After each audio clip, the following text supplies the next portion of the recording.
ఇది 21వ శతాబ్దం. మానవ ఆరోగ్యం అద్భుత స్థాయికి చేరిన మన శరీరాన్ని వినే సామర్థ్యం మాత్రం నెమ్మదిగా మనలో మాయమైంది. వ్యాధులు దాదాపు అదృశ్యమయ్యాయి.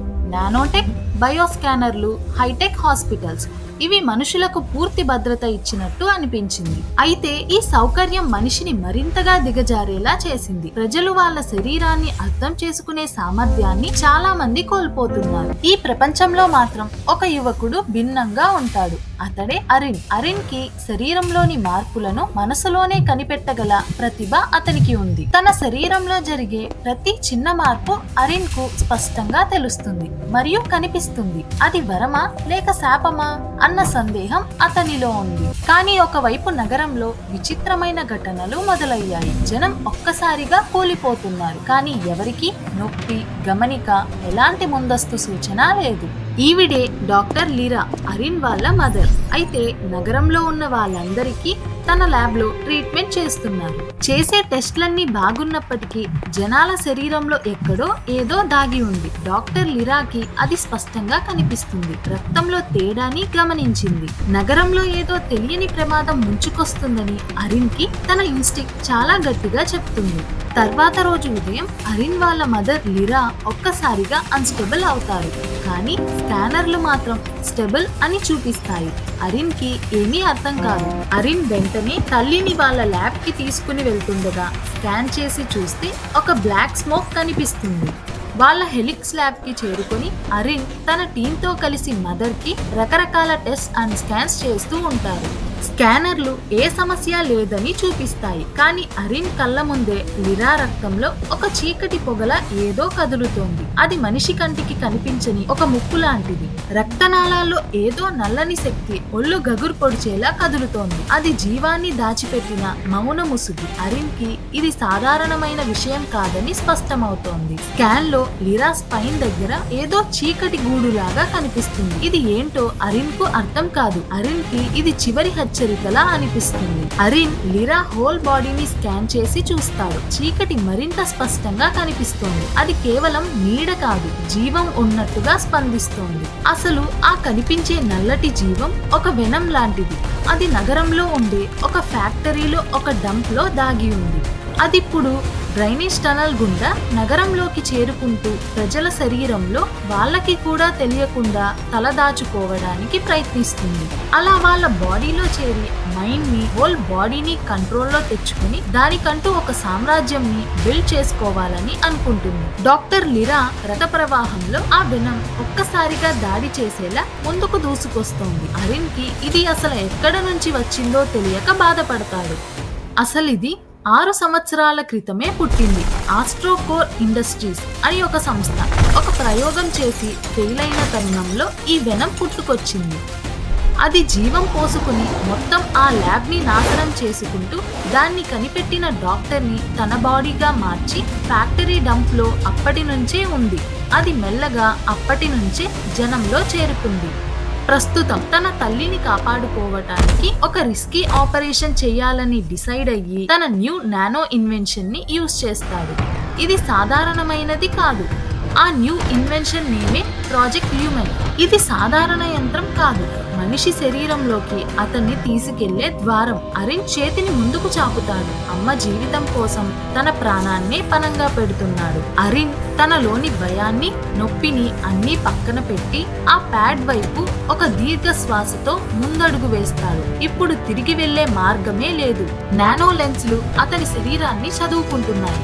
వీటన్నిటి వెనుక ఒకే లక్ష్యం, అరిన్ చైతన్యాన్ని సూక్ష్మ ప్రపంచంలోకి తీసుకెళ్లాడు. అరిన్ చైతన్యం వెలుగుగా విడిపోతోంది. ప్రతి వెలుగు రేఖ అతన్ని తల్లి గర్భంలోని సూక్ష్మ ప్రాంతాలకు అందించడానికి సిద్ధమవుతోంది. ఇది ఒక కొత్త ప్రపంచం. మైక్రోమెక్ లోపల అతని చైతన్యం ఒక వెలుగు ఆకారంగా రూపాంతరం చెందింది. ఇప్పుడు మనిషి శరీరంలోకి ప్రవేశించే ప్రయాణం మొదలు కావాల్సింది. కణజాలాల మహాసముద్రం అయిన తల్లి శరీరంలోకి అరిన్ ప్రవేశించాడు. రక్తం ఒక విశ్వంలా ముందుకు విస్తరించింది. ఇప్పుడు ప్రతి అడుగు అమ్మ ప్రాణం కోసం పోరాటం. రక్త ప్రవాహం ఒక వెలుగు నదిలా విస్తరించి ఉంది. ప్రతి కణం ఒక గ్రహంలా అరిన్ను చుట్టుముడుతోంది. ఇది మానవ శరీరపు అద్భుత ప్రపంచం. రక్త ప్రవాహం ఒక్కసారిగా ఉగ్రరూపం దాల్చింది. ప్రతి కణం అతని మీద దూసుకొస్తోంది. అరిన్ ప్రాణం పణంగా పెట్టి నౌకను నిలబెడతాడు.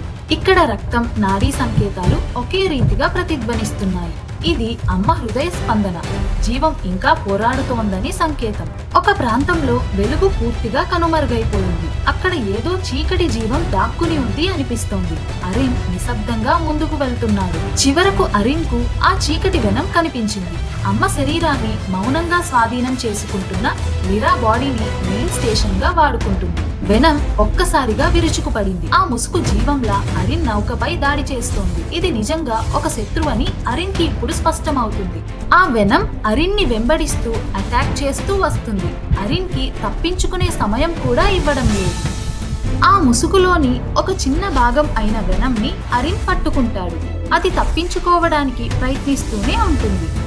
అరిన్ ఉన్న మైక్రోమెక్ లోనే కూర్చొని వెనం గురించి తెలుసుకోవటానికి ప్రయత్నిస్తాడు. వెనం అనేది జీవం మాత్రమే కాదు, ఇది తనను తాను సంరక్షించుకునే ఇంటెలిజెన్స్ కలిగిన ఒక పవర్ అని అరిన్ అర్థం చేసుకుంటాడు. వెనం మరింత విస్తరిస్తోంది. సమయం చాలా తక్కువ. అరిన్ ఆ వాహనాన్ని నరాల గుండంలోకి ఢీకొట్టిస్తూ అమ్మ ప్రాణాన్ని కాపాడేందుకు ముందుకు సాగుతున్నాడు. హృదయానికి దగ్గరగా వచ్చేసరికి రక్త ప్రళయం మరింత ఉగ్రరూపం దాల్చింది. ప్రతి ఒత్తిడి తరంగం అరిన్ మైక్రోమెక్ షిప్ ని నాశనం చేసే శక్తితో ఎదురొస్తోంది. రక్తపు గాలివాన అట్టడుకుతోంది. కణాలు తుఫానులా తిరుగుతున్నాయి. అరిన్ చాకచక్యంగా నౌకను ఆ భీకర తుఫానులోంచి బయటకు లాగుతాడు. హృదయ విద్యుత్ తరంగాలు దూసుకొస్తూ రక్తనాళంలో మెరుపులా ప్రతిధ్వనిస్తున్నాయి. ఈ శక్తి దగ్గరకు రాగానే అతని నౌక మొత్తం కంపించిపోతోంది. హృదయ ద్వారం ఏ రాక్షస గేటు కన్నా భయంకరం. ఒక క్షణం ఆలస్యమైతే అతను నలిగిపోయేవాడు. అరిన్ ఆ పొరుగు నుంచి మెరుపు వేగంతో దూసుకుపోతాడు. హృదయం ఒక మహాదేవాలయంలా అరిన్ ముందుకు విస్తరించింది. ప్రతి స్పందన జీవం యొక్క శక్తిని గర్జిస్తోంది. కానీ ఈ జీవం వెనుక ఇంకొక చీకటి ఇంకా దాగి ఉంది. అరిన్ తన షిప్ లో ఇంకొక 2 చిన్న బ్యాకప్ షిప్స్ ని వేరే దిశగా వదిలాడు. అవి కూడా వాటి పని చేస్తున్నాయి. రెండవ బ్యాకప్ షిప్ హార్ట్ బీట్ ని ఇంక్రీజ్ అండ్ డిక్రీజ్ అవ్వకుండా కంట్రోల్లో పెట్టడానికి ట్రై చేస్తూనే వస్తుంది. మరొక వైపు అరిన్ కి అక్కడే వెనం 3 ఉందని తెలిసింది. అది హృదయ విద్యుత్ కేంద్రాన్ని స్వాధీనం చేసుకుంటోంది. అరిన్ దగ్గరవగానే అది దాడి చేస్తోంది. ఒక ఘోరపు ధ్వని తరంగంతో అరిన్ ఆ చీకటి వలయాలను తొలగిస్తాడు. విరిగిన విద్యుత్ రేఖలను మళ్లీ కలిపి హృదయానికి శాంతిని అందిస్తాడు. హృదయం మళ్లీ స్థిరమై ఊపిరి తీసుకుంది. కానీ వెనం వెనక్కి తగ్గలేదు. అది వెన్నెముక వైపు దాక్కుంటోంది. అరిన్ అక్కడికే సాగుతాడు. హృదయం నుంచి పైకి వెళ్తూ అరిన్ లిరా యొక్క నాడి వైపు అడుగు పెడుతున్నాడు. వెలుగులా మెరిసే మార్గాలు ఆయన ముందు విస్తరించాయి. ఇక్కడ నాడీ సంకేతాలు మెరుపులా పరిగెడుతున్నాయి. ప్రతి వెలుగు జీవం శక్తిని ప్రసారం చేస్తుంది. అరిన్ గమ్యం ఇప్పుడు మరింత దగ్గరలో ఉంది. నాడీ దీపాలాంటి ఈ సందుల్లో కూడా వెనం తన పంజాను వేసింది. కొన్ని సంకేతాలు బలహీనంగా మారాయి. జీవకాంతి మసకబారింది. వెన్నుపూస మూలంలోనే వెనం యొక్క చీకటి గూడు ఏర్పడింది. అది నాడీ తంత్రాన్ని పూర్తిగా చుట్టేసి జీవాన్ని నెమ్మదిగా ఆపేస్తోంది. ఈ చీకటి గూడు ఎదిరించడానికి అరిన్ తన శక్తినంతా కేంద్రీకరిస్తున్నాడు. ఒక వెలుగు స్పర్శ అమ్మ జీవన శక్తిని తిరిగి తెచ్చే మొదటి అడుగు. చీకటి కోట చివరకు తన అసలు రూపాన్ని చూపిస్తోంది. కానీ అరిన్ చేతుల్లో వెలుగు సిద్ధంగా ఉంది. ఈ పోరాటం ఇది ఒక ముగింపు పోరాటంగా మారుతుంది. ఒక్క వెలుగు తాకిడితో వెనం యొక్క చీకటి వెనక్కి తొక్కబడింది. ఇది అతను ఎదురు చూసిన క్షణం. జీవం కోసం ఇచ్చిన సమాధానం. చివరి చీకటికి ఉండే గుండె ఇదే. అరిన్ తన శక్తిని అమ్మ యొక్క నాడీ స్పందనతో కలిపి అంధకారాన్ని ఛిద్రం చేస్తున్నాడు. వెనం అంతమవ్వసాగుతుంది. చీకటి చివరికి కరిగిపోయింది. అమ్మ నాడీ మార్గాలు మళ్లీ వెలిగిపోతున్నాయి. ఈ శరీరంని మరోసారి జీవం తాకుతోంది. అన్నీ పూర్తయ్యాయి. అరిన్ తిరిగి బయట లోకానికి చేరుకుంటున్నాడు. అమ్మ శరీరం మళ్లీ జీవాన్ని ఆలింగనం చేసుకుంది. ఇది వెలుగు గెలిచిన కథ. అరిన్ తిరిగి వచ్చేశాడు. ఇంకా సిటీలో ఉన్న వారంతా మళ్లీ తమ జీవంని పొందారు. అందరూ మళ్లీ లేచి నిల్చున్నారు. వచ్చిన వెంటనే అరిన్ తన తల్లి లీరాని కలుసుకుని కౌగిలించుకుని కాపాడానన్న ఆనందంలో ఉంటాడు. ఇక్కడతో కథ సుఖాంతమైందని అరిన్ అనుకున్నాడు.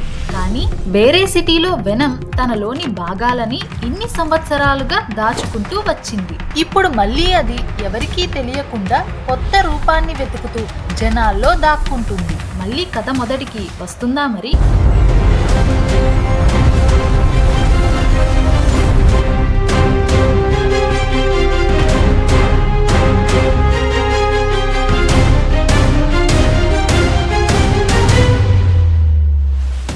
హాయ్ గాయ్స్, నా పేరు దినేశ్వర్ సాయ్. మీరు ఇప్పుడు చూస్తున్న వీడియోని నేనే ఎడిట్ చేశాను. ఈ ఛానల్లో కంటెంట్ మీకు నచ్చితే ప్రతి వీడియోకి ఒక లైక్, ఒక షేర్, ఒక కామెంట్ మీ నుంచి మేము ఆశిస్తున్నాం. అండ్ ఇలాంటి యూస్ఫుల్ కంటెంట్ ఇంకా మీకు కావాలి అనుకుంటే subscribe to the original morals. మీరు ఇంకా సపోర్ట్ ఇస్తే ఇంకా మంచి వీడియోస్ ఈ ఛానల్లో పెట్టడానికి మేము ట్రై చేస్తాం. Thank you. హాయ్ అందరికీ, నేను నందిని.